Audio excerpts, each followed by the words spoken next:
We keep forgetting this lesson, a truth so profound yet so easily dismissed, even though it is quite literally written above us in the sky.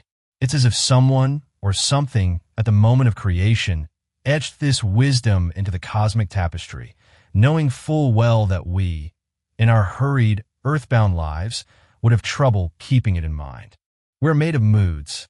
Our spirits are not static monoliths. They are constantly, ceaselessly in motion, like the restless and magnificent procession of weather fronts across a temperamental sky. Think of it. Our inner world is a complete climate system. There is the quiet, persistent fog of melancholy that can descend without warning, blurring the edges of our reality. There are the sudden, brilliant flashes of insight that strike like lightning in a summer storm, illuminating everything for a breathtaking instant. There is the oppressive, sticky humidity of anxiety that makes every effort feel monumental, and the crisp, clear autumn air of contentment when all seems right with the world. Therefore, nothing, absolutely nothing can be stable for long. A serene, beautiful day, filled with warmth and clarity, will almost inevitably be followed by an overcast one where the world feels muted and gray. A still, meditative morning can give way to a blustery, chaotic afternoon, and a vicious, terrifying storm, a true tempest of the soul, can break just in time for the most peaceful and serene sunset you have ever witnessed. Yet, we keep striving for fixed positions, as if we were made of stone, as if our very purpose was to achieve a state of granite certainty. We chisel our identities into what we believe are permanent forms. We declare with unwavering conviction, "This is what I believe. This is who I like. This is what I want." We build monuments to our present selves, forgetting that the ground beneath is always shifting. And then, just as we step back to admire our work, the universe laughs. It doesn't send a cataclysm. It simply gives us a tension headache, a bad night's sleep, a bout of indigestion after a rich meal. Or, conversely, it grants us a sudden, unearned moment of pure euphoria, an energetic libido, or a sharp, unexpected pang of conscience in a heartbeat. Everything we thought was so solid is once more upended. Our carefully constructed statues of self crumble back into dust and air. This is why we should proceed more cautiously, with more humility, in the quiet of our own minds, so as not to alarm those around us with our constant flux. We should learn to caveat the majority of our ideological positions with a humble, whispered "for now." It's a quiet, internal asterisk we place beside our grandest declarations. This job seems to make enormous sense. For now, I feel I've finally worked things out and understand the world. For now, this is who I am, my true, authentic self. For now, this isn't a sign of weakness or indecision. It is a sign of profound wisdom. It acknowledges the truth that none of us are ever more than a few subtle shifts in our neurochemistry, a few fluctuations in our serotonin levels, away from a complete and total transformation of heart. There is in this constant changeability an almost comedic, yet deeply profound, interplay between what we might crudely refer to as our bodies and our minds, our higher, abstract faculties, and our basic biological plumbing. We love to believe our most cherished perspectives are born of pure reason.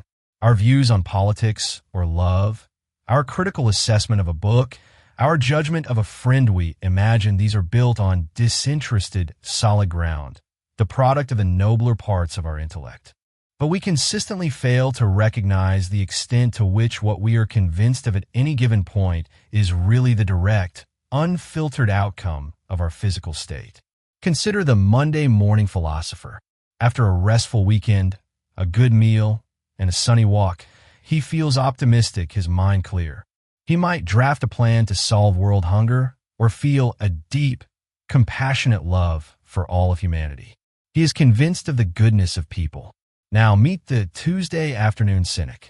The same person, after a poor night's sleep, a stressful meeting, and a missed lunch, now sits at his desk convinced that life is a meaningless struggle, humanity is fundamentally selfish, and every grand project is doomed to fail. Was it a philosophical breakthrough that caused this shift? No, it was a drop in blood sugar and the wearing off of his morning coffee. We'll solemnly declare that life isn't worth living long before it ever occurs to us that we may just urgently need to have a nap, drink a glass of water, or reach for an orange juice. Keeping this truth at the front of our minds can make us infinitely more generous and accurate in our assessments of those we are living among. It may be, as they tell you with the utter conviction of a prophet at midnight in the kitchen, that they do, in fact, hate your guts, that the relationship is a sham, or that they never want to see their mother again.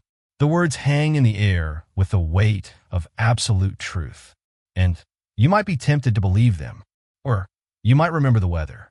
It might just be that it's far too late. A heavy meal so close to bedtime was not a particularly good idea, and their internal sky is currently dark and stormy. The most loving response, perhaps, is not to argue with the storm, but to offer a blanket and suggest that things might look different in the morning light.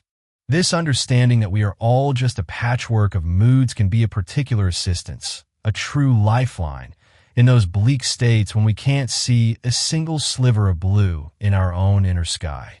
When you are lost in that dense, unmoving fog, in a perpetual midnight of the soul, it can feel like an eternal state.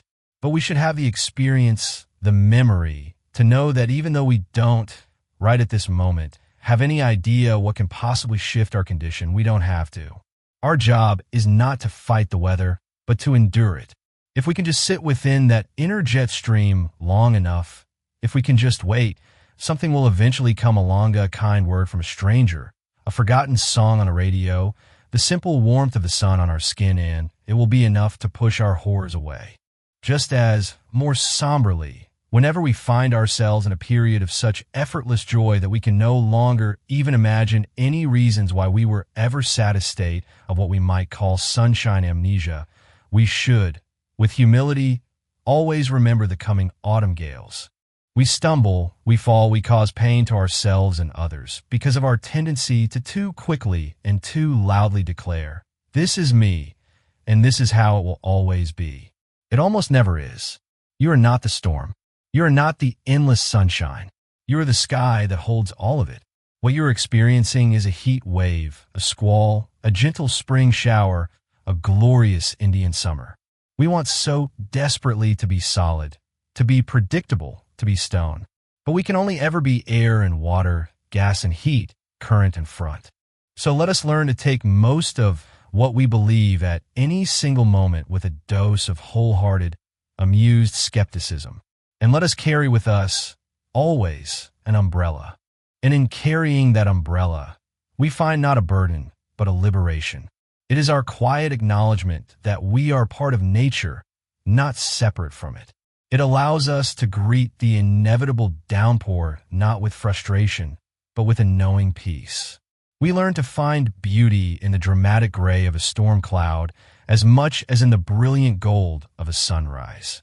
This acceptance is the key to a deeper, more resilient happiness, one that doesn't demand constant sunshine, but instead learns to dance in the rain.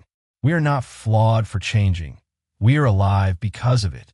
If this reflection on the beautiful, messy truth of our inner weather resonates with you, and if you'd like to explore more ideas that help us navigate the currents of life with a little more wisdom and grace, please consider subscribing to our channel. Join us as we continue to learn, question, and grow together.